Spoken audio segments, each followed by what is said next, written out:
Come on, people, think. We need to get this arpeggiator out to a wider audience. Has anyone got any ideas? We need a gimmick. How about we rebrand? Tug at the heartstrings? We could use reverse psychology. I need specifics, people. A baby on the telephone. ARPs in space. A DJ donkey wearing a huge hat. An ARP saved my life. How about we do a rap? If you need a parametric sequencer. Hang on. Chris, you're not saying anything.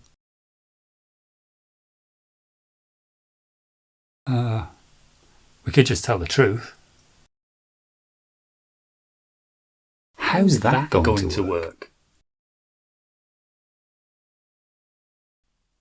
Hi, I'm Chris, and I make Midicake ARP. Yeah, Midicake is my life, really. I've created a lot of tutorial style videos and demos where you only see my hands, so it feels like a good opportunity to show my face, introduce myself, and talk a bit about why ARP exists, and why I think it was worth putting so much of my heart and soul into. I think it's a pretty cool bit of kit. So where did the idea for ARP come from? I played in bands for many years and also made computer music for a very long time. I knew I was never going to make it as a professional musician or producer, but I loved the process of making music, finding inspiration, learning the tools and the theory, and constructing it, and just playing with ideas. I find it enormously rewarding. I love it. I do. And a few years ago, I had an itch to break away from the computer environment. I'm a software engineer, so I spend probably far too much time sitting in front of the screen. I wanted to stand up and get more hands-on, be more kind of physically engaged in the creation of sound, and also to spend more time in the moment, creating music on the fly, ephemeral compositions, if you like, that you just throw away when you're done. For me, that takes the pressure off as well. You don't have to finish tracks. I only make music for myself, so it's just an escape. If you think about why we make music in this way, for me, it's the coming together of layers of sound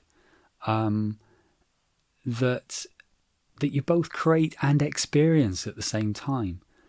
These are just tools, but when you bring them together, you get these moments where it's just glorious, So I started playing around with MIDI controllers. I had a lovely little Jupiter 8 VST, and I wanted a dedicated controller for it, so I built one.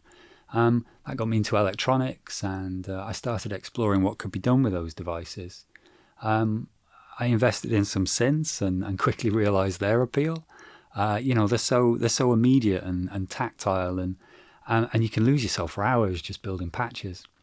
I got a sequencer and a little keyboard and a drum machine, and discovered a whole new world of possibilities. But I also realized quickly that there's limitations in that doorless approach, which was mainly me. I wanted more sound than the step sequencer and the keyboard combo could provide. I wanted to expand the sound, and I just didn't have enough hands. So I started looking for ways to add more complex layers and intricate melodies that would complement and fill the voids without me having to focus too intently on them. It was a way to do more without losing that creativity in the moment aspect, and that's where ARP comes in.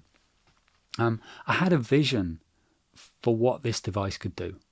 I didn't want to pre-program the music. Instead, I wanted to predetermine the behavior of it such that it would then follow along with the music that I was creating with my hands on other devices. I looked around, but I still haven't found anything on the market that fits that workflow. So I created a little software demo, and that sort of proved out my ideas. And then I cobbled together this hardware prototype, from bits of stripboard and a million wires that took ages to build. but I found that I could make music with it. It proved to me that it was possible to do what I wanted. But also it amazed me at how powerful the concept was. ARP is parametric. You set values for individual parameters that each affect a specific aspect of the sequence that you're building. By combining those parameters together, you have almost limitless possibilities for arpeggios, melody generation. Over time, I added things like pattern sequencing and modulation, and you have 4 of these sequencers that are all in sync with each other and respond to the musical data that you input. And it just sort of keeps everything in harmony. So I threw myself into the project. I spent 18 months working my spare time to get a product that I felt that was good enough to sell. And because my background is product design and software, and mixed with that my passions for music and also complex problem solving, ARP is a perfect fit for me. I found I love the community too. I found so much support on social, and everyone seems to be involved in it because they love it. It's a fantastic environment to share ideas and creations and to feel supported. And I'm so grateful to so many people around the world for their help and just for sharing their passion. ARP meets my original brief, but it has expanded far beyond my expectations too. I now mainly use it as my sole sequencer, though I try different setups from time to time. That's another great thing about this stuff, is whether it's hardware or modular, semi-modular, digital devices or software, you can experiment in your mind beforehand. In those quiet moments, you can do thought experiments and come up with potential new ways to explore, and then bring those ideas into the studio and just sort of see what happens. And ARP enables that.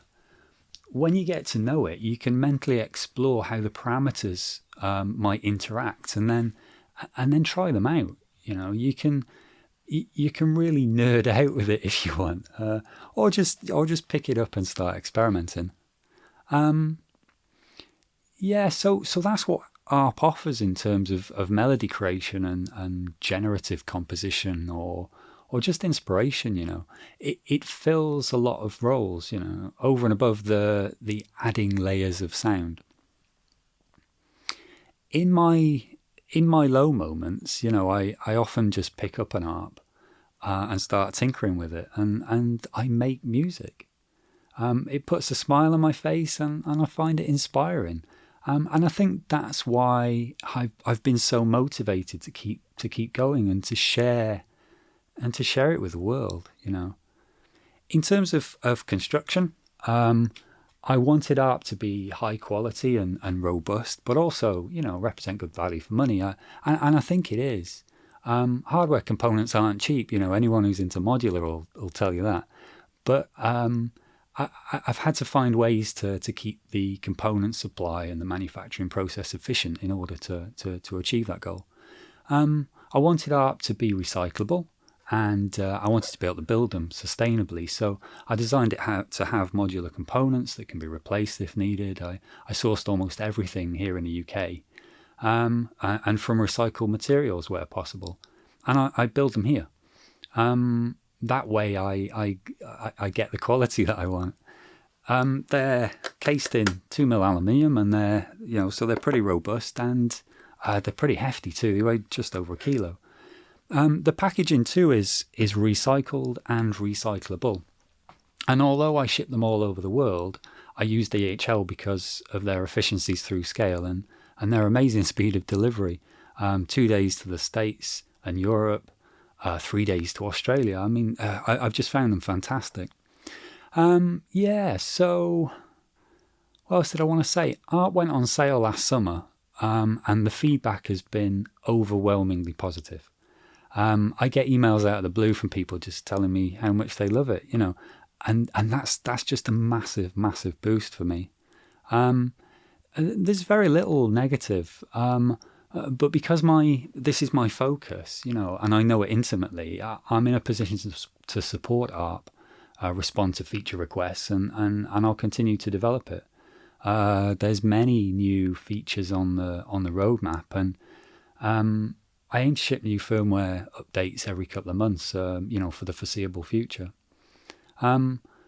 Along with that, there's a whole heap of ideas for Midicake as well that are floating around my brain. So yeah, it's all good. I'll stop talking now, but hopefully you've found this interesting, and thanks for sticking with me to the end of the video. Spread the word. Cheers.